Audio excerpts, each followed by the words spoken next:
सूरदास जी का संदेश।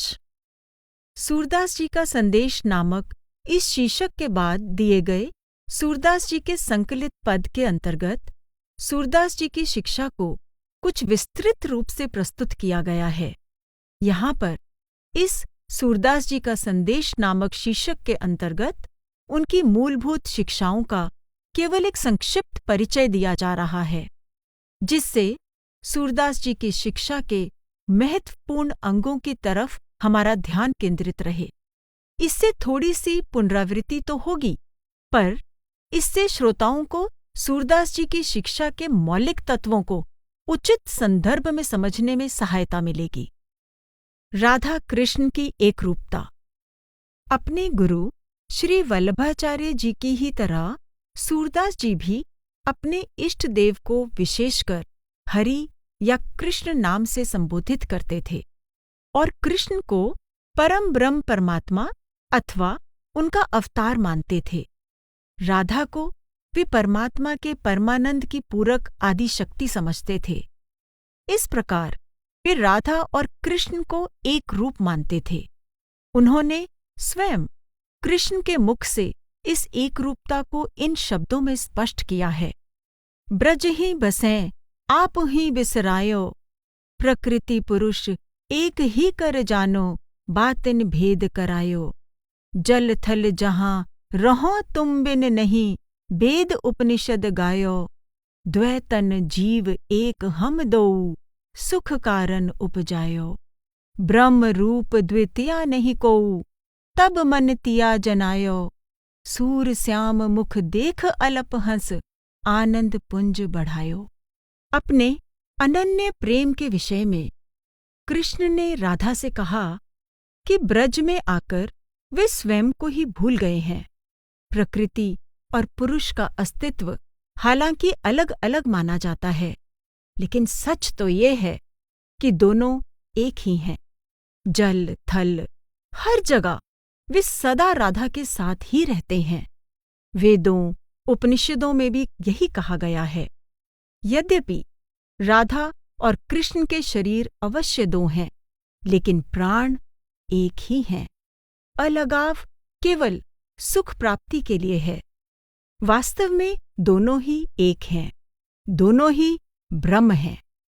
कृष्ण की बात सुनकर राधा के मन में ज्ञानोदय हो गया और उन्हें देखकर वे मुस्कुरा उठीं तथा आनंद मग्न हो गईं। राधा की सखियां भी इस एकरूपता को स्पष्ट करती हुई कहती हैं, तैं ही श्याम भले पहचाने, साची प्रीत जान मनमोहन, तेरे हैं हाथ बिकाने। हम अपराध कियो कह तुम सो, हम ही कुलटा नारी। तुम सो उन सो बीच नहीं कछु, तुम दो वर नारी। धन्य सुहाग भाग है तेरो, धन वड भागी श्याम। सूरदास प्रभु से पत जाके, तोसी जाके बाम। राधा, तुमने कृष्ण को बहुत अच्छी तरह से पहचाना है। तुम्हारे सच्चे प्रेम को देखकर मानो वे तुम्हारे हाथ बिक गए हैं, पूर्णतया तुम्हारे हो गए हैं। हमने तुम्हें बुरा भला कहकर अपराध किया है। बुरे तो हम हैं, तुम दोनों तो एक ही हो, पति पत्नी हो। तुम्हारे भाग्य और सुहाग धन्य हैं। कृष्ण भी बहुत भाग्यशाली हैं। दोनों को इतने प्रिय पति पत्नी मिले हैं। जब जीव प्रभु प्रेम में आत्मविभोर हो जाता है, तब प्रभु भी उसके वश में हो जाते हैं, उसे असीम प्यार देते हैं। आप कहते हैं, सुन राधा यह कहा बिचारे, वे तेरे रंग तू उनके रंग, अपनो मुख क्यों न निहारे। जो देखे तो छाह आपनी, श्याम हृदय ह्या छाया। ऐसी दशा नंद नंदन की, तुम दो निर्मल काया। नीलांबर श्यामल तन की छवि, तुम छवि पीत सुबास। घन भीतर दामिनी प्रकाशित, दामिनी घन चहु पास। सुनरी सखी बिलछ कहो तो सो, चाहत हरि को रूप। सूर सुनो तुम दो समजोरी, एक स्वरूप अनूप। सखियों ने राधा से कहा कि तुम व्यर्थ ही चिंतित हो रही हो। कृष्ण राधा के प्रेम रंग में रंगे हुए हैं और राधा कृष्ण के प्रेम रंग में। यदि तुम दर्पण देखो तो तुम्हें अपना नहीं, कृष्ण का मुख दिखाई देगा। अपनी छाया देखने का प्रयत्न करने पर भी तुम्हें कृष्ण ही छाए दिखाई देंगे। यही दशा कृष्ण की भी है। दोनों ही पवित्र, निष्कलंक हैं। सांवले कृष्ण के शरीर की छवि नीले आकाश की भांति है और तुम्हारी गोरी पीतांबर जैसी। लेकिन तुम दोनों एक दूसरे में ऐसे समाये हुए हो जैसे घने बादलों के अंदर से बिजली चमकती है और बिजली चारों ओर से बादलों से घिरी रहती है। सुनो सखी, यह बात अद्भुत है, लेकिन यदि तुम हरि का दर्शन करना चाहती हो तो अन्यत्र जाने की जरूरत नहीं है। तुम दोनों एक दूसरे में समाये हुए हो, दोनों ही एक रूप हो। परमात्मा और आत्मा अभिन्न है। स्वामी जी यानी सेठ शिव दयाल सिंह जी ने भी ठीक इसी प्रकार राधा और स्वामी को एक रूप बताया है। वे स्पष्ट शब्दों में कहते हैं, राधा आदि सुरत का नाम, स्वामी आदि शबद निज धाम। सुरत शबद और राधा स्वामी, दोनों नाम एक कर जानी। सुरत शबद संग करे बिलास, यों राधा स्वामी ढिंगबास। मुरली की मधुर धुन। सूरदास जी के अनुसार गोपियां प्रेमी आत्माओं की प्रतीक हैं, जिन्हें कृष्ण अपनी मुरली की मधुर धुन द्वारा अपनी ओर आकृष्ट करते हैं। कृष्ण शब्द का अर्थ ही है जो अपनी ओर आकृष्ट करे, यानी कर्षति इति कृष्णः। अपने अंतर में मुरली की धुन सुनने पर प्रेमी आत्माएं किस प्रकार अपने शरीर के अंगों की सुध भूल जाती हैं और चकित होकर उस आंतरिक मधुर धुन को सुनने में मग्न हो जाती हैं।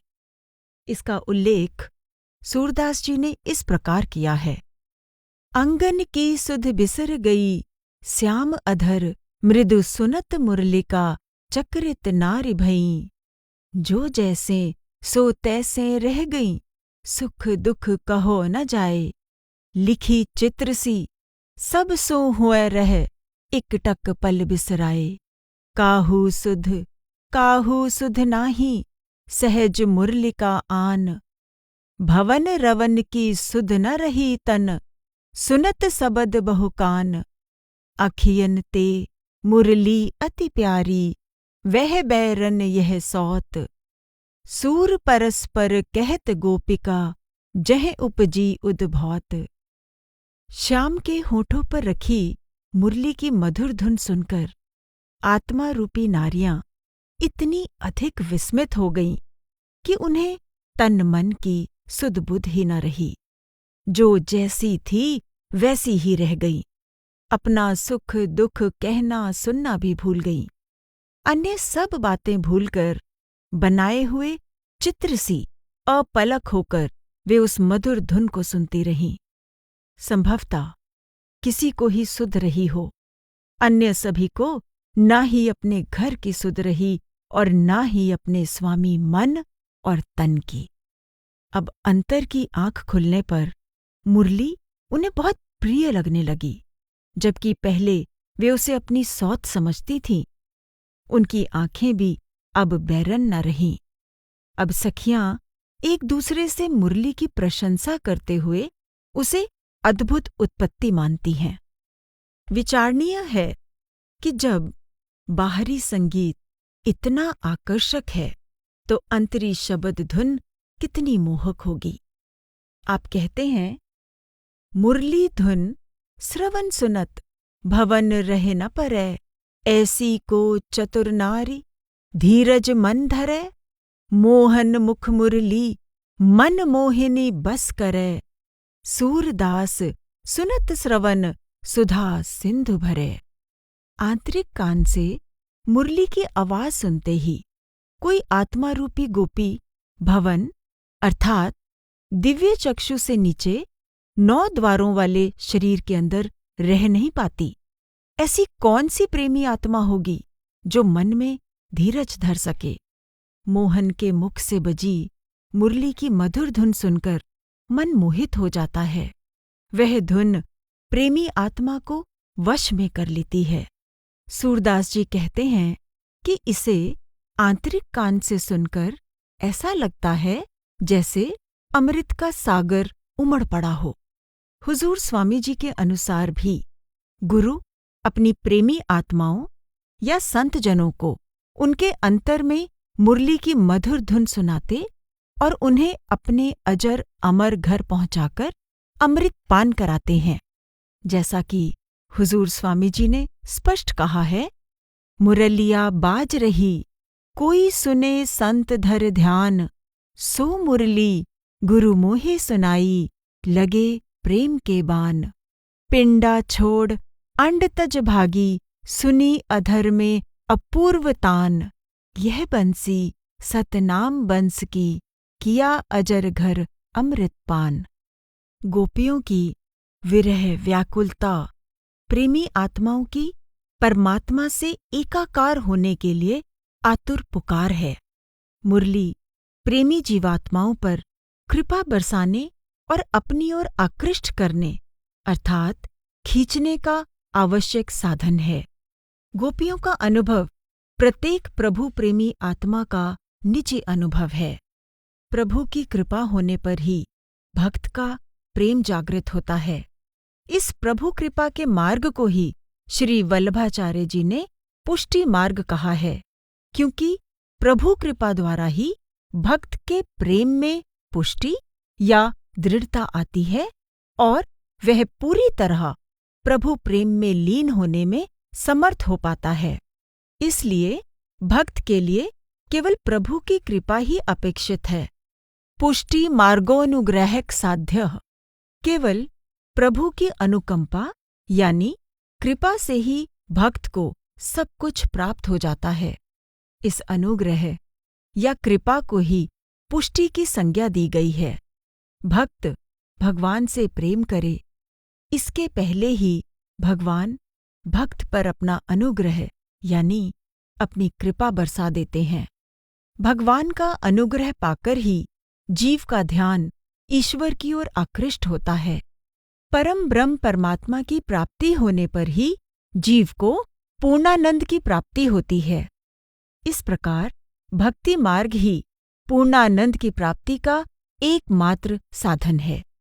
प्रेमा भक्ति को ही पुष्टि मार्ग की भक्ति कहते हैं, जिसके बिना जीव का संसार से छुटकारा नहीं हो सकता। सूरदास जी के अनुसार नाम भक्ति ही सच्ची प्रेमा भक्ति है, जिसे वे नाम की सेवा, नाम की साधना या नाम भक्ति कहते हैं। यही प्रभु प्राप्ति का सर्वश्रेष्ठ साधन है। इसके 3 अंग हैं, सुमिरन, ध्यान और भजन, जिसे हम संक्षेप में आगे स्पष्ट करेंगे। मनुष्य जीवन, एकमात्र मनुष्य जीवन ही नाम की साधना या भक्ति द्वारा परमात्मा को प्राप्त करने और संसार सागर से सदा के लिए पार होने का दुर्लभ अवसर है।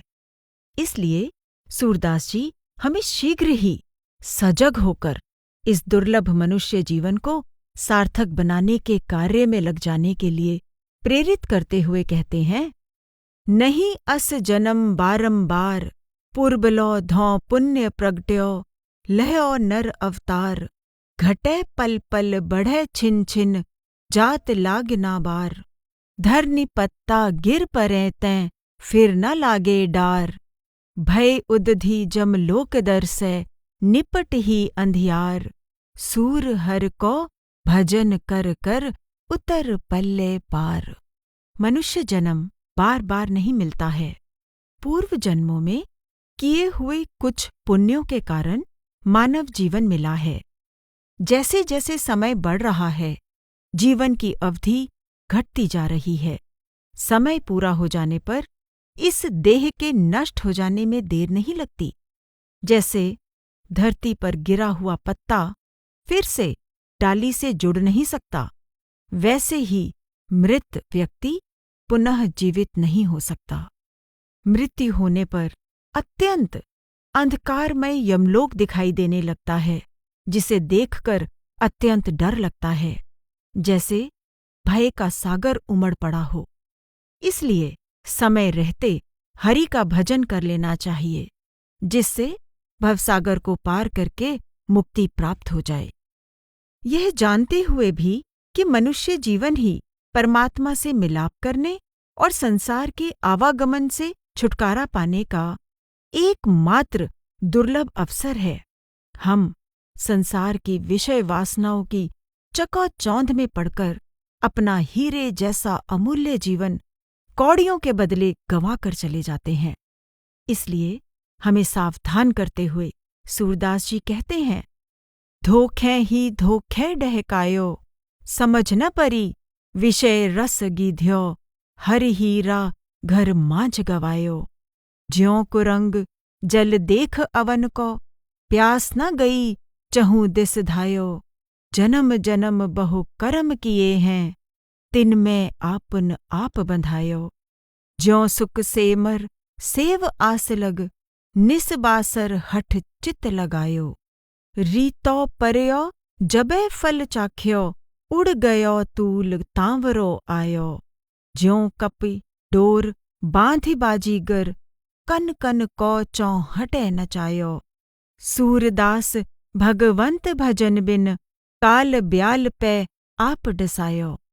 मैंने धोखे में आकर मनुष्य जन्म व्यर्थ ही गंवा दिया। मैं विषय भोगों के आनंद में ललचा गया और हरि रूपी हीरे को अपने घर में ही खो दिया। जैसे हिरन धूप की लपटों के कारण जमीन को जल समझकर उससे प्यास बुझाना चाहता है, लेकिन चारों दिशाओं में दौड़ने पर भी उसकी प्यास नहीं बुझती, उसी प्रकार मैं सारहीन संसारी भोगों के पीछे व्यर्थ ही दौड़ता रहा। पूर्व जन्मों में किए गए अपने अनेक कर्मों के बंधन में मैं बंध गया हूँ। जैसे तोता सेमर के लाल फलों को देखकर उन्हें खाने की तीव्र चाह रखता है, लेकिन चोंच मारने पर उसे रसहीन रुई ही मिलती है, जो हवा में उड़ जाती है और वह हताश होकर मूर्छित हो जाता है। वही दशा मनुष्य की है। संसारी आशाओं से उसे निराशा ही मिली। बाजीगर की रस्सी में बंधे बंदर की तरह मैं भी सांसारिक वस्तु रूपी दानों के लिए नाचता रहा, पर अपना असली काम यानी हरि का भजन नहीं किया। इस प्रकार मृत्यु रूपी सर्प से अपने को डसवाकर अनमोल मनुष्य जन्म बर्बाद कर दिया। अक्सर मनुष्य अपना सारा जीवन संसार के बाहरी पदार्थों की प्राप्ति के लिए दौड़ भाग करने में ही गंवा देता है और अपने अंतर में ही विराजमान परमात्मा की पहचान नहीं करता। उसे तो एकमात्र परमात्मा के रंग में अपने आप को रंग कर अपने जीवन को सफल बना लेना चाहिए।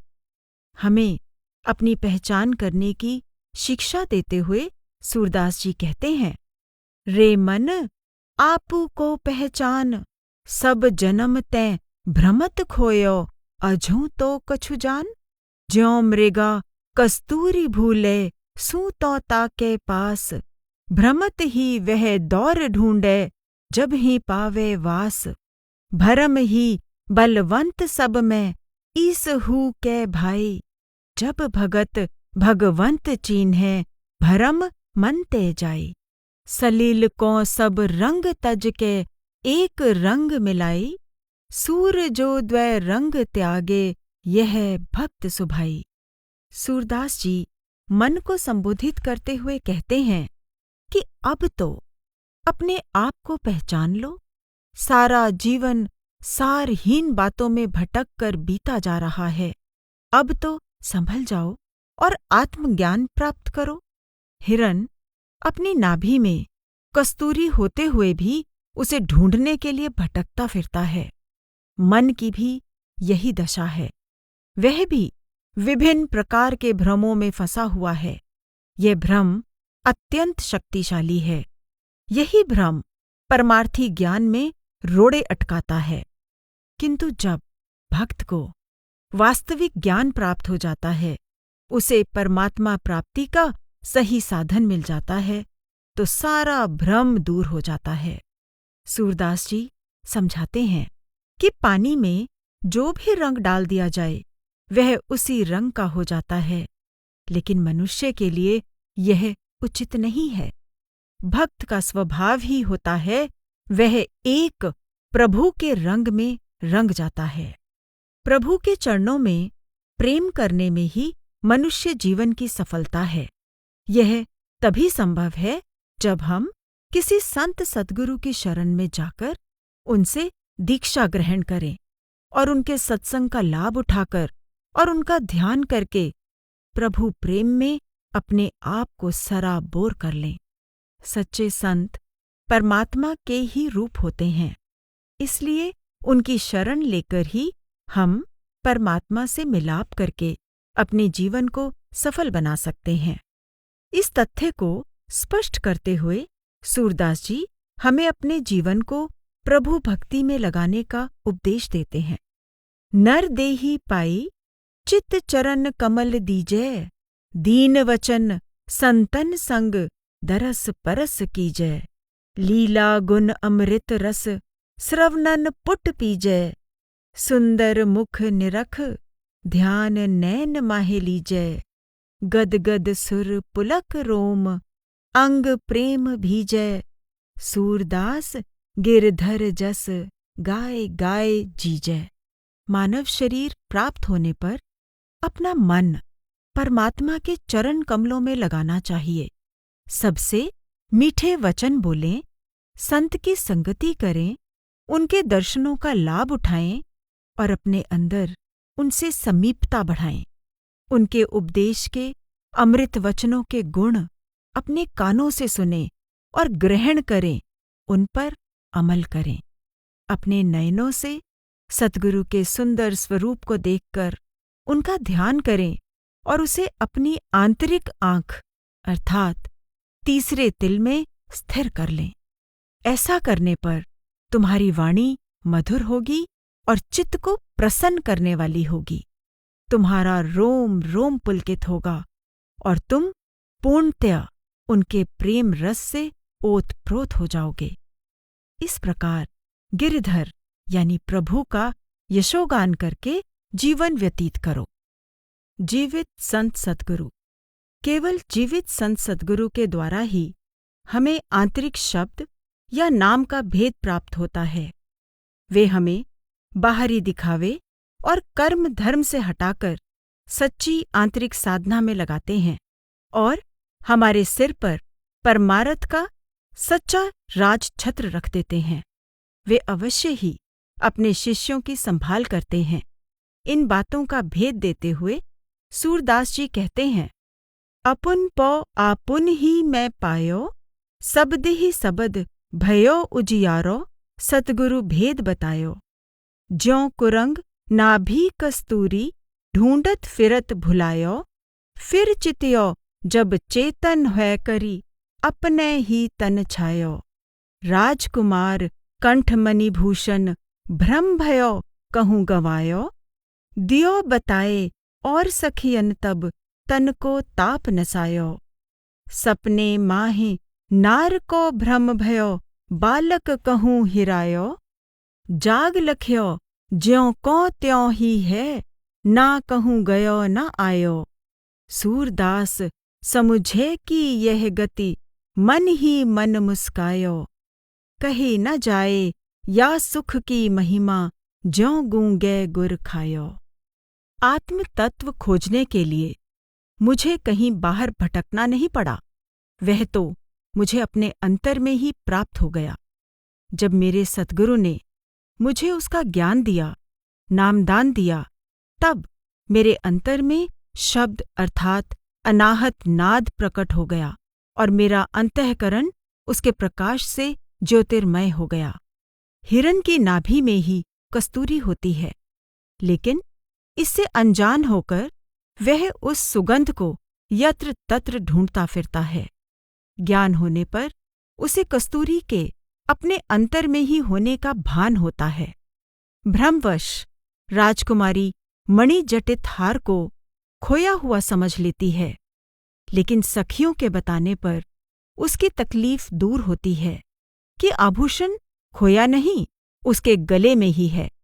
सपने में नारी ने देखा कि उसका बेटा खो गया है, लेकिन जागने पर उसे अपने पास ही पाया, वह कहीं आया गया नहीं। वास्तविकता ज्ञात होने पर सभी प्रसन्नचित्त हो जाते हैं। यही हाल हमारा है। भ्रमवश हम भटकते फिरते हैं, लेकिन सद्गुरु के उपदेश पर अमल करने पर हमें जो आनंद प्राप्त होता है, उस सुख की महिमा कही नहीं जा सकती। जैसे गूंगा मिठाई की मिठास का वर्णन नहीं कर सकता। सूरदास जी फिर कहते हैं, गुरु बिन ऐसी कौन करे, माला तिलक मनोहर बाना, लै सिर छत्र धरै। भवसागर तैं बूढ़त राखै, दीपक हाथ धरै। सूर श्याम गुरु ऐसो समरथ, छिन्मय लै उधरै। सतगुरु के अलावा किसी में भी ऐसा सामर्थ्य नहीं है कि वे शिष्य को माला, तिलक और बाहरी दिखावे की वेशभूषा से हटाकर उसके सिर पर सच्चा परमार्थी राज छत्र रख दें। वे उसे भवसागर से उबार लेते हैं और उसके पथ प्रदर्शन के लिए परमार्थी ज्ञान का दीपक उसके हाथ में रख देते हैं। केवल सतगुरु में ही यह सामर्थ्य है कि वे क्षण भर में शिष्य का उद्धार कर दें। कर्म का नियम। इस संसार में कर्म का नियम चलता है। जैसा कर्म हम करते हैं, वैसा ही फल हमें भोगना पड़ता है। यदि हम बुरा कर्म करेंगे तो हमें उसका बुरा नतीजा भोगना ही पड़ेगा। बबूल का पेड़ लगाकर हम अंगूर का फल पाने की आशा नहीं कर सकते। इसीलिए सूरदास जी हमें गोविंद के भजन में लगकर अपने जीवन को संवार लेने का उपदेश देते हैं। वे कहते हैं, अब कैसे पैयत सुख मांगे, जैसोई बोये तैसोई लुनिय। कर्मन भोग अभागे, तीरथ व्रत कछुवै नहीं कीन्हो। दान दियो नहीं जागे, पछिले कर्म सम्हारत नाही। करत नहीं कछु आगे, बोवत बबुर दाख फल चाहत। जोवत है फल लागे, सूरदास तुम राम न भज कै। फिरत काल संग लागे। अरे भाग्यहीन, अब मांगने से सुख कैसे प्राप्त हो सकता है? जो बोया है काटना तो वही पड़ेगा। अपने किए हुए पिछले कर्मों का फल तो भोगना ही पड़ेगा। प्रभु प्राप्ति के लिए परमार्थी साधना में लगने की बात तो दूर रही, तुमने तो कोई पुण्य कर्म भी नहीं किए। पिछले बुरे कर्मों का बोझ तू संभाल नहीं पा रहा। आगे के जीवन के लिए तू शुभ कर्म नहीं कर रहा। बबूल का पेड़ लगाकर अंगूर की फसल की उम्मीद लगाए बैठे हो, यह तो संभव नहीं है। तुम राम भजन करने के बजाय काल प्रवाह में बहे जा रहे हो। चेतो और अपनी भलाई के लिए भगवत भजन में लगो। रे मन, गोविंद के है रहिए, यह संसार अपार विरत है। जम की त्रास न सहिए, दुख सुख की रति भाग आपने। आई परे सो गहिए, सूरदास भगवंत भजन करी। अंत बार कछु लहिए। सूरदास जी मन को संबोधित करते हुए कहते हैं कि परमात्मा से नाता जोड़ो, उनके होकर अपना जीवन व्यतीत करो। इस अपार मायामय संसार से विरक्त होकर प्रभु भक्ति करो, जिससे अंत समय यम की यातना न सहनी पड़े। सुख दुख, यश अपयश तो भाग्य अनुसार मिलते हैं। जो मिले उसे प्रभु की देन समझकर स्वीकार कर लो। परमात्मा की भक्ति करो, भजन करो और जीवन की अंतिम बेला में कुछ तो हासिल कर लो। प्रभु भक्ति का तोसा साथ ले लो। मनुष्य जन्म का सुनहरा अवसर पाकर हमें शीघ्र किसी सच्चे गुरु यानी सतगुरु की सहायता से नाम भक्ति में लग जाना चाहिए। नाम की ओट लेने वाले पर प्रभु की अपार कृपा बरसती है और नाम की साधना में लगा हुआ जीव अवश्य ही भवसागर को पार कर जाता है। नाम का जहाज प्रभु पद तक पहुंचाने का सर्वश्रेष्ठ साधन है। इस कलयुग में एकमात्र नाम ही जीवों के उद्धार का साधन है। जो जीव नाम भक्ति को अपनाकर सुमिरन, ध्यान और भजन की साधना को अपना लेता है, उसे अंत में प्रभु की प्राप्ति अवश्य होती है। भगवान का भजन किए बिना तो मनुष्य का काल की अग्नि से छुटकारा संभव नहीं। जैसा कि सूरदास जी बड़े ही स्पष्ट शब्दों में कहते हैं, नाम का भजन। अब तुम नाम गहो मन नागर, जाते काल अग्नि तय बाचो, सदा रहो सुख सागर। मार न सके बिघन नहीं ग्रासै, जम न चढ़ावे कागर। क्रिया कर्म करत हूँ निसबासर, भक्ति को पंथ उजागर।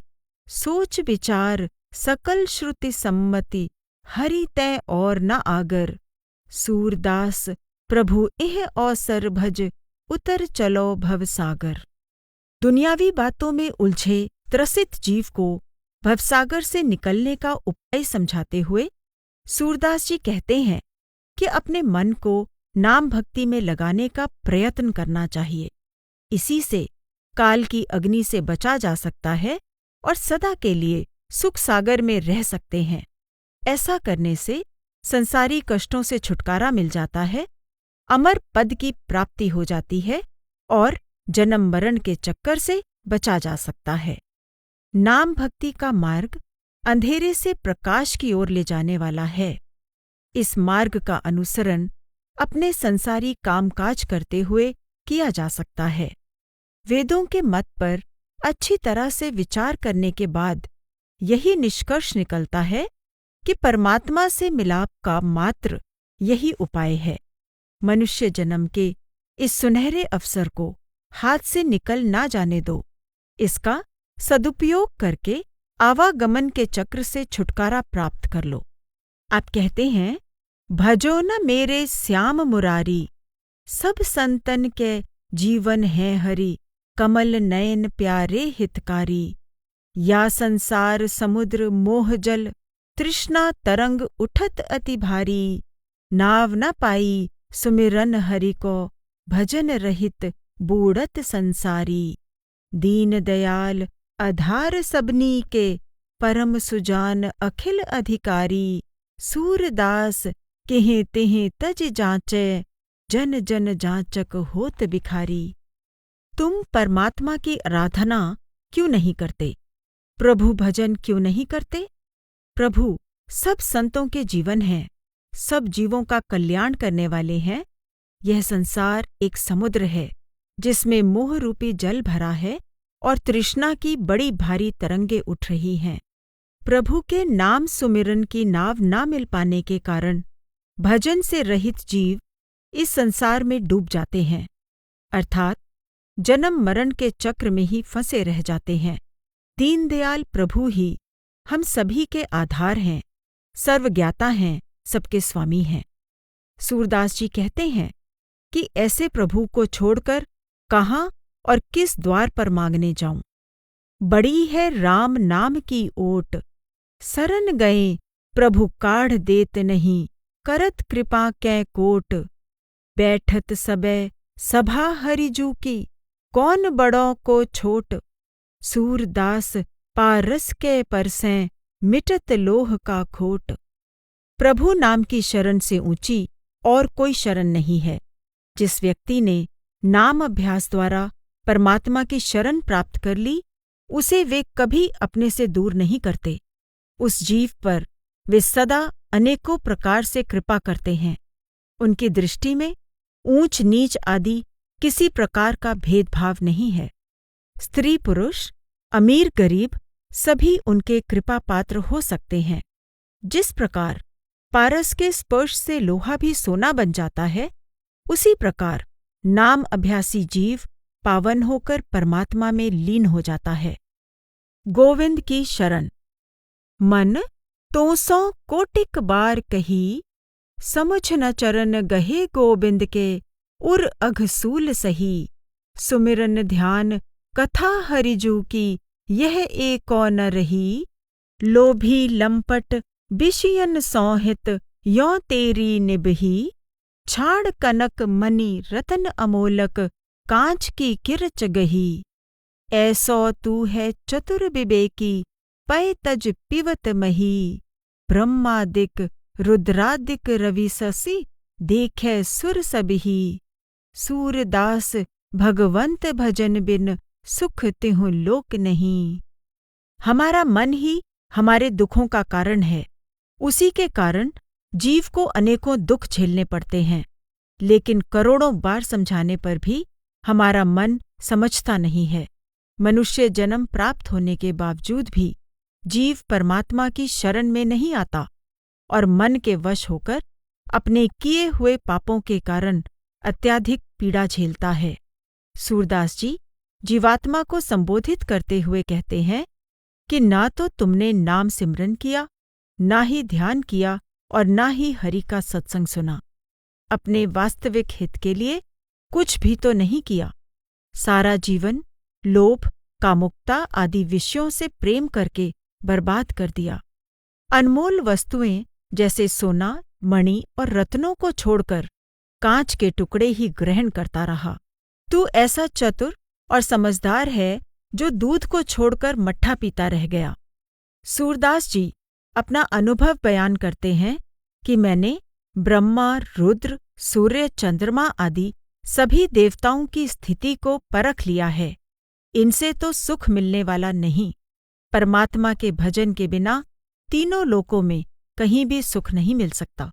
आप कहते हैं, है हरि नाम को आधार, और इह कलिकाल नाही, रहो विधि व्यवहार। नारदादि सुकादि मुनि मिली, कियो बहुत विचार। सकल श्रुति दधि मथत पायो, इतोई घृतसार। दसों दिस तैं कर्म रोक्यो, मीन को ज्यों जार। सूर हरि को सुजस गावत, जाहि मिटी भव भार। भक्त को केवल एक ही सहारा है और वह है प्रभु के नाम अर्थात नाम भक्ति का। कलयुग में नाम भक्ति के अलावा प्रभु प्राप्ति का अन्य कोई साधन नहीं है। कई देवताओं जैसे नारद, शुकदेव तथा अन्य मुनियों ने वेद आदि पर विचार किया और इसी निष्कर्ष पर पहुँचे कि केवल नाम अभ्यास द्वारा ही परमात्मा की प्राप्ति संभव है। जिस प्रकार मछली जाल में फंसकर अपनी जान दे देती है, उसे बचने का रास्ता नहीं मिलता, उसी प्रकार जीव भी अपने कर्मों के चक्रव्यूह में फंसा रहता है और जन्म मरण के बंधन से मुक्त नहीं हो पाता। लेकिन यदि वह नाम भजन करता है तो कर्मों के जाल से निकलकर परमात्मा से मिलाप कर सकता है। आप कहते हैं, प्रभु तुव मर्म समझ नहीं परै, जग सिरजत पालत संहारत। पुन क्यों बहुरी करै, ज्यों पानी में होत बुदबुदा। पुनि ता माहि समाई, त्यों ही सब जग प्रगटत तुम तैं। पुनि तुम माहि बिलाई। माया जलधि अगाध महाप्रभु, तर न सकै तिहि कोई। नाम जहाज चढ़ै जो कोउ, तुम पद पहुँचै सोई। पापी नर लोहै जिमि प्रभुजू, नाही तासु निबाह। काठ उतारत पार लोह ज्यों, नाम तुम्हारो ताह। पारस परस होत ज्यों कंचन, लोह पनौ मिट जाई। त्यों अज्ञानी ज्ञान ही पावत, नाम तुम्हारो गाई। यह क्या रहस्य है प्रभु, मेरी समझ से तो परे है। आप ही सृष्टि रचते हो, पालन पोषण करते हो और फिर उसे नष्ट कर देते हो। ऐसा एक बार ही नहीं, अनेकों बार करते हो। यह क्यों करते हो? जिस तरह पानी का बुलबुला पानी में ही उत्पन्न होकर वहीं नष्ट हो जाता है, उसी तरह सारी सृष्टि, चर अचर तुमसे ही उत्पन्न होते हैं और तुम्ही में समा जाते हैं। हे परमेश्वर, यह मायामय संसार अगाध है, अगम है, इसे स्वयं कोई भी लांघ नहीं सकता।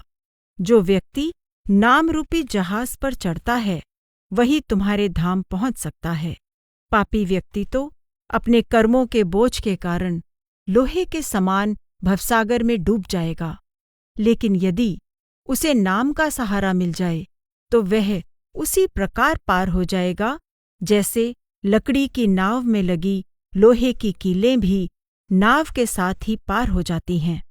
जैसे पारस के स्पर्श से लोहा भी सोना बन जाता है, वैसे ही अज्ञानी व्यक्ति तुम्हारे नाम का सुमिरन करके ज्ञान प्राप्त कर लेता है।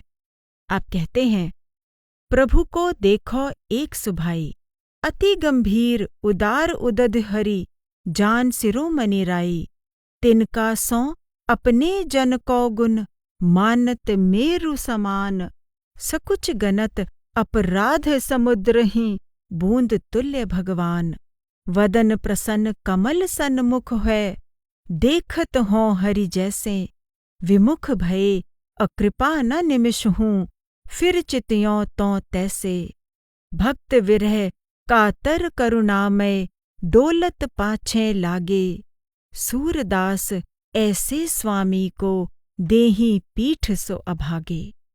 प्रभु का स्वभाव सदा एक समान रहता है, अर्थात वे सदा प्रसन्न रहते हैं। वे परम ज्ञानी हैं, वे धीर गंभीर हैं और उदारता के सागर हैं। वे अपने भक्त जनों की हालत भली भांति जानते हैं। वे अपने भक्त के तिनके के समान तुच्छ गुण को भी मेरु पर्वत के समान विशाल मानते हैं, जबकि उसके समुद्र जैसे विशाल अपराध को बूंद के समान नगण्य मानने में भी संकोच करते हैं। मैं जब उनके सामने होता हूँ तो उनके मुख को कमल के समान प्रसन्न देखता हूँ। यदि मैं कभी उनसे विमुख भी हो जाऊं, उनको भूल भी जाऊं, तब भी क्षण भर के लिए मुझ पर उनकी कृपा कम नहीं होती। तब भी पहले की तरह ही उनकी कृपा दृष्टि मुझ पर बनी रहती है। करुणामय प्रभु अपने भक्त के विरह से अधीर होकर उसके अंग संग रहते हैं, उसका साथ नहीं छोड़ते। ऐसे स्वामी से विमुख रहने वाला सचमुच ही अभागा है। आप कहते हैं, जो जन ऊधो मोहे न बिसारत, तेह न बिसारो एक घरी, मेटों जन्म जन्म के संकट, राखों सुख आनंद भरी, जो मोहे भजे भजो मैं ताको, यह परमीति मेरे पाए परी, सदा सहाई करों वा जन की, गुप्त हुती सो प्रगट करी, ज्यों भारत भरुही के अंडा, राखे गज के घंट तरी, सूरदास ताही डर काको, निसिबासर जो जपत हरी। परमात्मा अपने भक्तों की किस प्रकार देखभाल करते हैं, इसे समझाते हुए श्री कृष्ण ने उद्धव से कहा कि जो व्यक्ति उनकी याद में लीन रहता है, वे भी उसे कभी नहीं भुलाते, सदा अंग संग रहकर उसकी रक्षा करते हैं। उसके जन्म जन्मांतरों के दुख दूर करके उसे शाश्वत आनंद प्रदान करते हैं। वे प्रतिज्ञाबद्ध हैं कि जो भक्त उनकी शरण में रहकर भजन सुमिरन करेगा, उसे वे कभी भी नहीं भुलाएंगे। यह बात सबको मालूम नहीं कि प्रभु अपने भक्त के सदा सहाई हैं। जैसे महाभारत के युद्ध में भरूही यानी भरदूल पक्षी के अंडे को प्रभु ने हाथी के घंटे के नीचे ढककर बचाया था। सूरदास जी कहते हैं कि जो व्यक्ति रोज प्रेमपूर्वक मालिक की भक्ति करता है, उसे किसी भी प्रकार का डर नहीं होता। सूर पतित तुम पतित उदाहरण। सूरदास जी अपने को सबसे बड़ा पतित बताते हुए पतित पावन की विरद रखने वाले प्रभु की शरण में आते हैं। वे कहते हैं, मोसों पतित न और हरे, जानत हों प्रभ अंतर जामी, जे मैं कर्म करे, ऐसो अंध अधम अविवेकी, खोटन करत खरे, विषय भजे विरक्त न से, मन धन धाम धरे, ज्यों माखी मृग मद मंडित तन, पर हरि पुए परै, त्यों मन मूढ़ विषय गुंजा गहे, चिंता मनि बिसरै, ऐसे और पतित अवलंबित, ते छिन माहि तरे, सूर पतित तुम पतित उदाहरण, विरद की लाज धरे। हे दीनदयाल, मुझ जैसा पतित अन्य कोई भी नहीं है। प्रभु, आप तो अंतर्यामी हैं, सब कुछ जानते हैं। आपको मेरे कुकर्मों के बारे में सब ज्ञात है। मैं अज्ञानी, नीच और विवेकहीन व्यक्ति हूँ। मैंने बड़े नीच कर्म किए हैं। मायावश मैं विषयी लोगों का अनुसरण करता रहा, संत महात्माओं की संगत नहीं की। मेरा मन धन संपत्ति अर्जित करने में ही लगा रहा। जिस प्रकार मक्खी गंदगी, पीप आदि पर बैठती है, कस्तूरी से लिप्त शरीर पर नहीं, उसी प्रकार मैं भी मूर्ख मन के वश होकर विषय वासनाओं में लिप्त रहा, प्रभु को भूल गया। लेकिन जिसने भी आपका आसरा लिया, आपने उसे निराश नहीं किया। उसे सहारा देकर क्षण भर में जन्म मरण के चक्र से मुक्त कर दिया। सूरदास जी विनती करते हैं कि हे दीनानाथ, अपने विरध की लाज रखो। आप पतितों का उद्धार करते हो, मुझे भी उबार लो। जो भी जीव प्रभु की शरण में आ जाते हैं, उनकी रक्षा प्रभु अवश्य करते हैं। इसके अनेकों प्रमाण देते हुए सूरदास जी कहते हैं, जे जन सरन भजे बनवारी, ते राख लिए जग जीवन, जह जह बिपत परी तह टारी। संकट तय प्रहलाद उबार्यो, हिरना कसिप उदर नख फारी। अंबर हरत द्रुपद तनया को, दुष्ट सभा मध लाज समारी। राख्यो गोकुल बहुत विघन तैं, कर नख पर गोवर्धन धारी। सूरदास प्रभु सब सुख सागर, दीनानाथ मुकुंद मुरारी। जिस व्यक्ति ने प्रभु की शरण में रहकर भजन सिमरन किया, संसार के पालनकर्ता परमात्मा ने सदा उसकी रक्षा की है। जब जब उस पर संकट गहराया, उन्होंने उसे दूर किया। अपने नखों द्वारा हिरण्यकशिप का संहार करके भक्त प्रहलाद की रक्षा की। जब दुष्ट दुशासन भरी सभा में द्रौपदी का चीरहरण कर रहा था, तब श्री कृष्ण जी ने उसकी लाज रखी। गोकुल पर जब जब मुसीबत आई, उसकी रक्षा की। अति वृष्टि के कारण गोवर्धन पर्वत उठाकर गोकुल को जलमग्न होने से बचा लिया। सूरदास जी कहते हैं कि दीन दुखियों के रक्षक, मुर दैत्य का हनन करने वाले, मुक्ति देने वाले प्रभु संपूर्ण सुखों के सागर हैं। आप कहते हैं, जो हम भले बुरे तो तेरे, तुम है हमारी लाज बढ़ाई। बिनती सुन प्रभु मेरे, सब तज तुम शरणागत आयो, दृढ़ कर चरण गहेरे। तुम प्रताप बल बदत न काहू, निडर भये घर चेरे। और देव सब रंक बिखारी, त्यागे बहुत अनेरे। सूरदास प्रभु तुम्हारी कृपा ते, पाए सुख जो घनेरे। हे प्रभु, मेरी विनती सुनिए। हम जैसे भी हैं, अच्छे या बुरे, हैं तो आपके ही, कहलाए तो आपके ही जाएंगे। आपको ही हमारी लाज रखनी है, मान रखना है।